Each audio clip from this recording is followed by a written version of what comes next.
ನಮಸ್ಕಾರ, ಪ್ರಜಾ ಫ್ಲಾಶ್ ಗೆ ಸ್ವಾಗತ. ನಾನು ಡಿಂಪ್ರಿತಾ ಯಶವಂತ್. ಇದೀಗ ಹೆಡ್ಲೈನ್ಸ್. ಪಾದಯಾತ್ರೆಗೆ ನಾವು ಬರಲ್ಲ, ಬಿಜೆಪಿಗೆ ಬಿಗ್ ಶಾಕ್ ಕೊಟ್ಟ ಕುಮಾರಸ್ವಾಮಿ.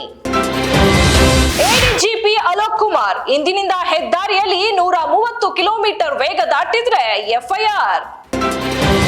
ಪ್ರತಾಪ್ ಸಿಂಹ ಚಾಲೆಂಜ್ಗೆ ಎಸಿಪಿ ಚಂದನ್ ಟಕ್ಕರ್, ರಜೆ ಇದ್ರೂ ಕರ್ತವ್ಯಕ್ಕೆ ಹಾಜರ್. ಜಿಎಸ್ಟಿ 32,000 ಕೋಟಿ ತೆರಿಗೆ ವಂಚನೆ ಆರೋಪ, ಇನ್ಫೋಸಿಸ್ಗೆ ತೆರಿಗೆ ಇಲಾಖೆ ನೋಟಿಸ್. ಬಾಗಲಕೋಟೆ ಹೊಸ ಮೆಡಿಕಲ್ ಕಾಲೇಜಿಗೆ ಆರ್ಥಿಕ ಇಲಾಖೆ ಅನುಮತಿ ಸಿಕ್ಕಿಲ್ಲ, ಸಚಿವ ಡಾಕ್ಟರ್ ಶರಣಪ್ರಕಾಶ್ ಪಾಟೀಲ್.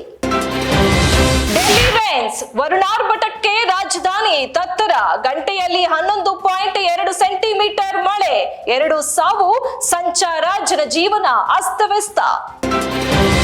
ಕೇರಳ ಭೂಕುಸಿತ ಬೆನ್ನಲ್ಲೇ ಉತ್ತರಾಖಂಡ ಕೇದಾರನಾಥದಲ್ಲಿ ಮೇಘಸ್ಫೋಟ, ಉಕ್ಕಿ ಹರಿದ ಮಂದಾಕಿನಿ ನದಿ, ಪ್ರವಾಹ ಭೀತಿ. ಇಸ್ಮಾಯಿಲ್ ಹನಿಯ ಹತ್ಯೆಗೆ ತಕ್ಕ ಪ್ರತ್ಯುತ್ತರ ನೀಡಲಾಗುವುದು, ಹಮಾಸ್ ಶಪಥ. ಒಲಿಂಪಿಕ್ಸ್ 2024 5ನೇ ದಿನ ಭಾರತೀಯ ಕ್ರೀಡಾಪಟುಗಳು ಮುನ್ನಡೆ, ಫೈನಲ್, ಪ್ರೀ ಕ್ವಾರ್ಟರ್ ಫೈನಲ್ಗೆ ಪ್ರವೇಶ. ಕೈದಿಗಳಲ್ಲಿ ಭೇದ ಬೇಕೆ, ನಟ ದರ್ಶನ್ ಮನೆ ಊಟ ಬೇಡಿಕೆ ಅರ್ಜಿ ಕುರಿತು ಕರ್ನಾಟಕ ಹೈಕೋರ್ಟ್ ಹೇಳಿಕೆ. ಇದಾಗಿತ್ತು ಇವತ್ತಿನ ಪ್ರಮುಖ ಸುದ್ದಿ. ಇನ್ನಷ್ಟು ಸುದ್ದಿಗಳಿಗಾಗಿ ನೋಡ್ತಾ ಇರಿ ಪ್ರಜಾಧ್ವನಿ ಟಿವಿ.